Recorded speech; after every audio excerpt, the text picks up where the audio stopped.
Okay, hello AP World History students. Today what we want to talk about a little bit in this Unit 3 is what's known as the Big Man Tradition. The Big Man Tradition is really important for the beginning of human societies, but in many ways crosses over into every society we have today. So what do I mean by this Big Man Tradition? What I'm talking about are leaders who tend to have a lot of charisma and they're able to organize people behind them due to their personality. Like they're just able to get people to follow them. Now, when we think about what's going on in today's world, you might think, wait a second, that doesn't sound like early human civilization. That sounds like that is still with us today. And you're absolutely right. The big man tradition, this notion of like somebody with an overwhelming personality that can kind of create sort of like a cult of personality, is still with us today and might be explained by our early human civilization through evolution and through the fact of getting somebody who can get people to gather resources. So where does this whole idea come from? So it starts off with the hunters and gatherers. So one thing that's really important, hunters and gatherers were organized in basically about 20 to 30 people. And they were known as being a part of a family, or at least that's the way they looked at it for themselves. The term I want you to remember that's really important is what's called filial relationships. Filial relationships. So what do I mean by that? Why don't we just call them family? Why do we have to go with this strange term filial, right? Well, there's good reason for it actually, and it has to do with the issue of blood relationships. And here's what I mean by that. So in today's world, we tend to think of the family as the nuclear family.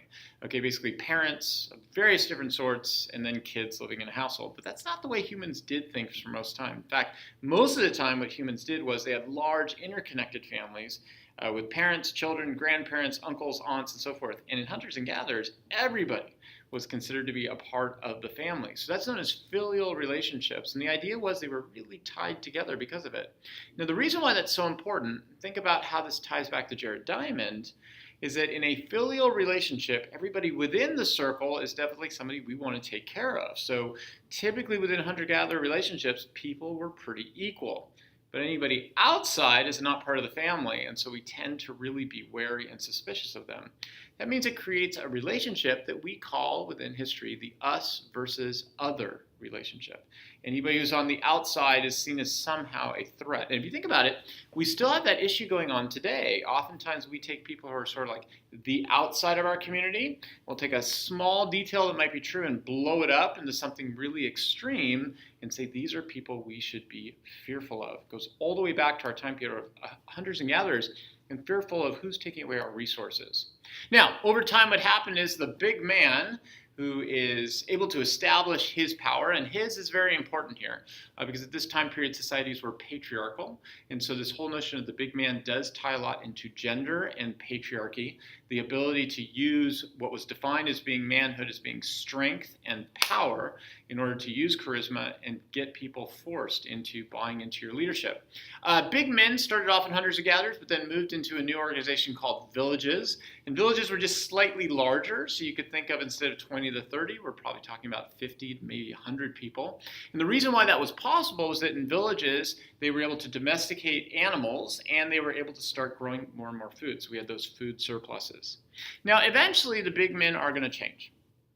Let's see if I can get to the right place here. So the big men are going to change, and we'll move you on over here so you can see that. And where they change is in two different types of organizations. The first is known as city-states, which were also small cities, and they started off in Greece in places like Sparta and Athens, and they started electing leaders instead of basing things off of big men, which was democracy. Okay, the notion that people would elect. But is it really democracy? You know, when we think of democracy today, we think of one person, one vote. We all get to have a voice or representative. That was not the case in Greece.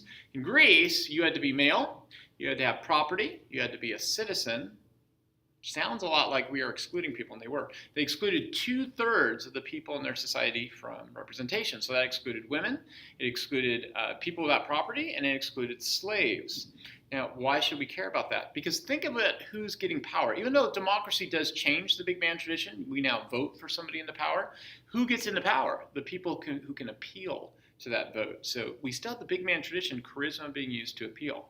Then we get to empires. Now, in the case of empires, there's a huge change that takes place, and that is known as get here, codified law, the ability for a leader to say, hey, look, here are my rules that I'm going to establish for the empire that everybody has to follow. Okay, and a good example of that, our first example is Hammurabi Law Code, right?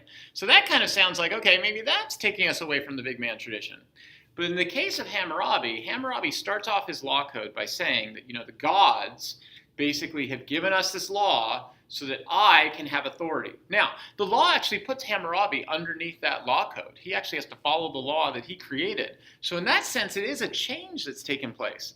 But at the same time, there's a continuity here. The law is justifying Hammurabi's rule. So in other words, he's still a big man, and the very fact that he can pass the law says that his big manness allows him to have power. So the big man tradition is going to be very important in understanding political governance. We want to see how it changed over time. It changes by representation and voting. It also changes by military power with empires and codified law. There's also continuity. In order to get people to buy into your leadership, to buy into laws and voting, you still have to be a big man. And maybe that's kind of what we're seeing today a lot of times happening with charisma and the appeal to human beings. Okay? Talk to you soon. Bye.